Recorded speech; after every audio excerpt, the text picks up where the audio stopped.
पिछले 12 घंटों के अंदर हॉर्मूज में हालात बेहद तनावपूर्ण है। कहां कहां हमले हुए हैं, कौन से जहाजों को निशाना बनाया गया और कौन से प्लेन्स गिराए गए, ये तमाम जानकारियां मैं आपको दूंगा। लेकिन एक बेहद अहम खबर से हम शुरुआत करते हैं। देखिए, ईरान ने जिस तरह से हमला किया यूएई पर और बताया यह गया कि 15 मिसाइल्स फायर की गई हैं, कई सारे ड्रोन्स फायर किए गए जिससे फुजेरा में धमाका हुआ, ऑयल डिपोज जले।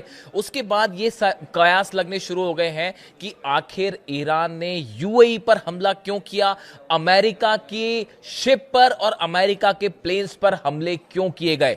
इसको लेकर एक बेहद हैरान करने वाला दावा सामने आ रहा है। ऐसा कुछ एक्सपर्ट्स बता रहे हैं। देखिए, इसका कंफर्मेशन नहीं है, लेकिन बिहाइंड द सीन इस तरह की चर्चाएं हो रही है कि क्या व्लादिमीर पुतिन, रूस के राष्ट्रपति के कहने पर ईरान ने यूएई के ऑयल डिपोज को निशाना बनाया।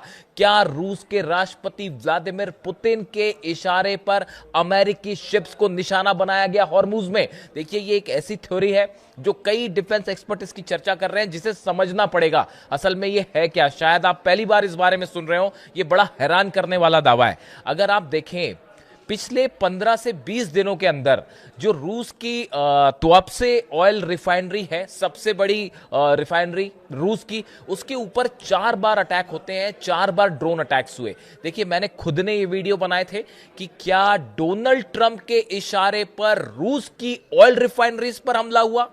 जिस तरह से यूक्रेन ने अचानक हमले शुरू कर दिए, क्या इसका कनेक्शन ईरान से है। देखिए, ईरान किसी भी तरह की न्यूक्लियर डील के लिए तैयार नहीं है। पुतिन तो यह भी कह चुके थे कि अगर ईरान तैयार है तो वो इसका यूरेनियम रखने के लिए तैयार है, लेकिन ये कोई भी बात डोनाल्ड ट्रंप को मंजूर नहीं है।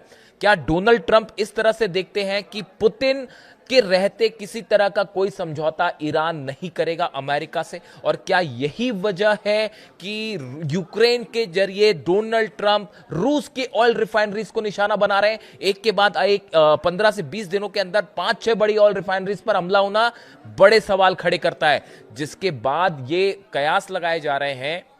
देखिए, जो थ्योरी सामने आ रही है उसमें बताया जा रहा है कि एक इंफॉर्मेशन रूस के द्वारा ईरान को दी गई कि यूएई और इजराइल बड़े हमला करने के लिए तैयार थे ईरान पर। देखिए, अमेरिका सीधा इस बार शायद जंग ना करे, इस तरह की बातें हुई, लेकिन खबरें ये आ रही थी कि यूएई के फाइटर जेट्स और साथ में इजराइल के फाइटर जेट एक बड़ा ऑपरेशन लॉन्च करना चाह रहे थे ईरान के खिलाफ। लेकिन ये जानकारी रूस की खुफिया एजेंसीज के पास थी और पुतिन ने ये अलर्ट किया ईरान को। और बल्कि अलर्ट ही नहीं किया, बल्कि ये भी कहा कि इसके पहले कि यूएई और इजराइल की तरफ से कोई स्ट्राइक हो, आप खुद स्ट्राइक कर दीजिए। और क्या इसी वजह से फुजेरा को अचानक निशाना बनाया गया? ईरान की सेना ने जो हमले किए यूएई के ऊपर, क्या ये सिर्फ एक ट्रेलर था यह बताने के लिए कि अगर आपने हम पे हमला किया तो पूरा अरब जलेगा? क्या यह ट्रेलर वार्निंग थी?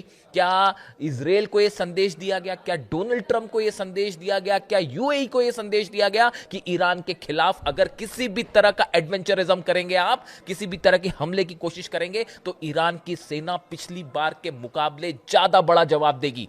अमेरिका कि कई खुफिया एजेंसीज ये बात जाहिर कर चुकी हैं कि चाइना से कई एंटी शिप मिसाइल सप्लाई हो चुकी हैं ईरान को। दावे यहां तक हो रहे हैं कि रूस ने अपना डिफेंस सिस्टम भी दे रखा है और रूस की तरफ से भी मिसाइल सप्लाई हुई है ईरान को। ऐसे समय में देखिए, ईरान रूस, अभी जो लेटेस्ट खबर है, अब्बास अरागची विदेश मंत्री जो हैं ईरान के, वो चीन के दौरे पे हैं और उनकी चीन के विदेश मंत्री से आज मुलाकात होनी है, जिसमें बताया जाता है कि हॉर्मुज को लेकर एक बड़ा फैसला हो सकता है।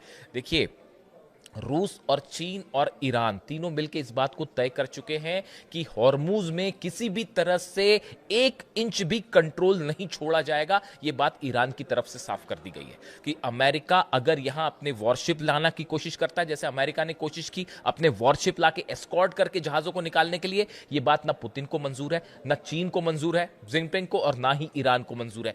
यही वजह थी कि ईरान ने अपनी एंटी शिप मिसाइल से अमेरिका के वॉरशिप्स को निशाना बनाया।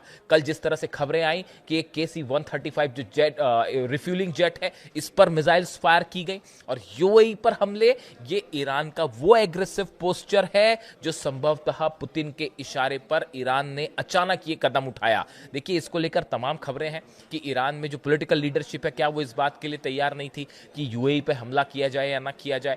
लेकिन इसको लेकर जो हालात बन रहे हैं, निकल के सामने आए, ईरान की सेना की तरफ से एक क्लियर कट वार्निंग थी, क्लियर कट इंस्ट्रक्शन थे कि अगर आप हमारे वाटर्स में अंदर आएंगे तो जवाब मिसाइल से दिया जाएगा। आप अपने वॉरशिप लेके ईरान के करीब आएंगे तो सारे वॉरशिप जला दिए जाएंगे।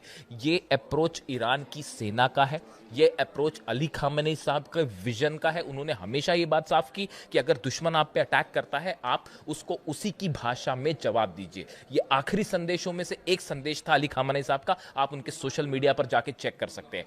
बिल्कुल उसी गाइडलाइन पर ईरान की सेना चल रही है, ईरान के IRGC के चीफ अहमद वाहिदी साहब चल रहे हैं और सारे फैसले ईरान की सेना ले रही है और जनता के कहने पे ले रही है। आप देख लीजिए वहां पे इंकलाब स्क्वायर में किस तरह से हर रात को लाखों लोग जमा होते हैं और पूरी रात प्रदर्शन करते हैं और सबकी एक मांग है, अमेरिका के साथ किसी भी तरह का कोई समझौता नहीं होना चाहिए, 1 इंच भी झुकना नहीं चाहिए। ईरान इस जंग में जीता है और विजेता के हिसाब से ही व्यवहार किया जाना चाहिए। अमेरिका अपने वॉरशिप लेके हॉर्मुज से पहले बाहर निकले, उसके बाद ही किसी तरह से हॉर्मुज को खोलने का लेकर जो है कोई कदम उठाया जा सकता है। ये एग्रेसिव अप्रोच ईरान की जनता का है, ये वो गुस्सा है जो वहां की छोटी छोटी बच्चियों का कत्ल किया गया, अली खामेनी साहब को निशाना बनाया गया।